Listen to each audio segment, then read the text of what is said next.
മരണമൊഴികെ എല്ലാത്തിനും പരിഹാരമെന്ന് നബി സല്ലല്ലാഹു അലൈഹി വസല്ലം പറഞ്ഞ ഒരു മാജിക്കൽ റെമഡിയാണ് കരിഞ്ജീരകം. കരിഞ്ജീരകത്തിൻ്റെ ഗുണങ്ങളെക്കുറിച്ച് നിങ്ങൾക്ക് എല്ലാവർക്കും അറിയാം.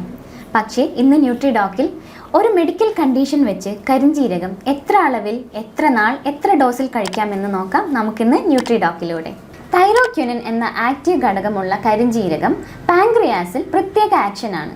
അതുകൊണ്ടാണ് ഡയബറ്റിക് പേഷ്യൻസിന് കരിഞ്ജീരകം ഏറെ ഉപകാരപ്രദമാകുന്നത്.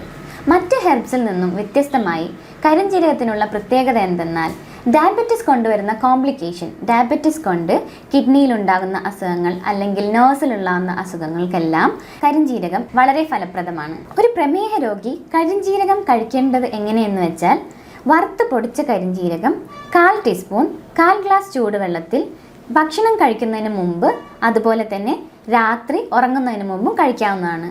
നിങ്ങളുടെ ഡയബറ്റിക് ഡയറ്റിൽ ഓട്സ് ഉൾപ്പെടുത്തിയിട്ടുണ്ടെങ്കിൽ ഓട്സിൻ്റെ കൂടെയും കരിഞ്ജീരകം യൂസ് ചെയ്യാവുന്നതാണ്. ശ്വാസകോശ സംബന്ധമായ അസുഖമുള്ളവരാണെങ്കിൽ കരിഞ്ജീരകം ഉപയോഗിക്കുന്നത് വളരെ നല്ലതാണ്. റെക്കറൻ്റായി ടോൺസിലൈറ്റിസ് വരുന്നവരാണെങ്കിൽ നിങ്ങൾക്ക് കരിഞ്ജീരകം ഡയറക്റ്റായി വെള്ളമൊന്നും ചേർക്കാതെ കഴിക്കാവുന്നതാണ്.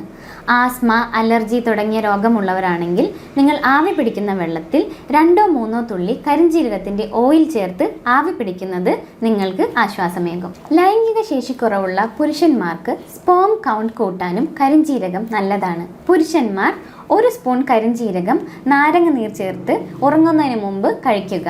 അതുപോലെ കരിഞ്ജീരകത്തിൻ്റെ ഓയിൽ മസാജ് ചെയ്യുന്നതും പുരുഷന്മാർക്ക് വളരെ നല്ലതാണ്. സ്ത്രീകൾക്ക് കരിഞ്ജീരകം കൊണ്ടുള്ള ഉപയോഗങ്ങൾ എന്തൊക്കെയെന്ന് നോക്കാം. മെൻസസ് ടൈമിൽ വരുന്ന ബ്രസ്റ്റ് പെയിനിന് സ്ത്രീകൾക്ക് കരിഞ്ജീരകത്തിൻ്റെ ഓയിൽ കൊണ്ട് മസാജ് ചെയ്യുന്നത് പെയിൻ കുറയാൻ സഹായിക്കും.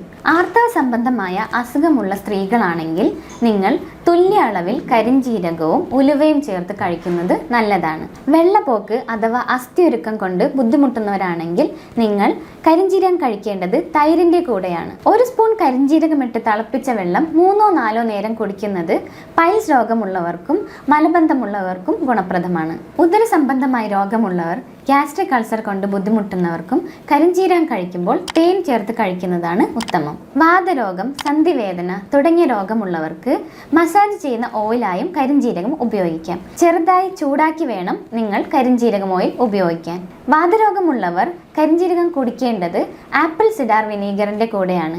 1/4 ടീസ്പൂൺ ആപ്പിൾ സിഡാർ വിനീഗറും 1/4 ടീസ്പൂൺ കരിഞ്ജീരകത്തിൻ്റെ ഓയിലും മിക്സ് ചെയ്ത് 1/4 ഗ്ലാസ് ചൂടുവെള്ളത്തിൽ 2 നേരം കുടിക്കാവുന്നതാണ്. സൗന്ദര്യ സംരക്ഷണത്തിനും കരിഞ്ജീരകത്തിന് ഏറെ ഉപകാരങ്ങളുണ്ട്. ഒന്നാമത്തേതായി തടി കുറയ്ക്കാൻ കരിഞ്ജീരകം ഉപയോഗിക്കാം.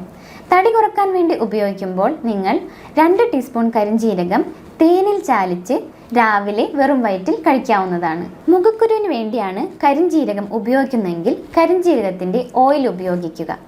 ഡ്രൈ സ്കിന്നുള്ളവർ, അതായത് വരണ്ട ചർമ്മമുള്ളവരാണെങ്കിൽ 5 തുള്ളി ഓയിലും, എണ്ണമയമുള്ള ചർമ്മമുള്ളവരാണെങ്കിൽ 3 തുള്ളി ഓയിലും ഉപയോഗിക്കുക.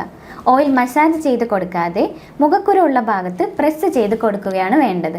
അതിനുശേഷം 10 മിനിറ്റ് കഴിഞ്ഞ് കടലമാവ് ഉപയോഗിച്ച് കഴുകിക്കളയാം. മുടി വളരാൻ വേണ്ടിയാണ് നിങ്ങൾ കരിഞ്ജീരകം ഉപയോഗിക്കുന്നതെങ്കിൽ തുല്യ അളവിൽ വെളിച്ചെണ്ണയും ചേർത്ത് ഉപയോഗിക്കാവുന്നതാണ്. പ്രതിരോധ ശേഷിക്ക് വേണ്ടി നിങ്ങൾ കരിഞ്ജീരകം ഉപയോഗിക്കുമ്പോൾ ശ്രദ്ധിക്കേണ്ട കാര്യം, കരിഞ്ജീരകം ധാരാളമായി കഴിച്ചത് കൊണ്ട് പ്രതിരോധ ശേഷി കൂടണമെന്നില്ല.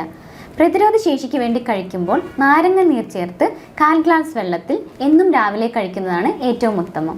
ഗുണങ്ങൾ ഏറെയുണ്ടെങ്കിലും കരിഞ്ജീരകം ഒഴിവാക്കേണ്ടത് ആരൊക്കെയെന്ന് നോക്കാം. എല്ലാ ഹെർബ്സിനെയും പോലെ തന്നെ ഗർഭിണികൾ, മുലയൂട്ടുന്ന അമ്മമാർ, സർജറി കഴിഞ്ഞ പേഷ്യൻസും ഹൈപ്പർ സെൻസിറ്റീവായി സ്കിന്നുള്ള പേഷ്യൻസും കരിഞ്ജീരകം ഒഴിവാക്കേണ്ടതാണ്. കരിഞ്ജീരകമായാലും മറ്റ് എന്ത് ഹെർബ്സ് ആയാലും നിങ്ങൾ മിനിമമായി 2 മന്ത്സിൽ കൂടുതൽ കണ്ടിന്യൂസ് ആയി കഴിക്കുന്നത് ഒഴിവാക്കുന്നത് തന്നെയാണ് നല്ലത്. കരിഞ്ജീരകത്തിൻ്റെ ഉപയോഗങ്ങൾ എന്തൊക്കെയെന്ന് നിങ്ങൾക്ക് മനസ്സിലായെന്ന് പ്രതീക്ഷിക്കുന്നു. നിങ്ങളുടെ സംശയങ്ങൾ കമൻറ്റ് ബോക്സിൽ ടൈപ്പ് ചെയ്യുക. Stay tune with ന്യൂട്രിഡോക്.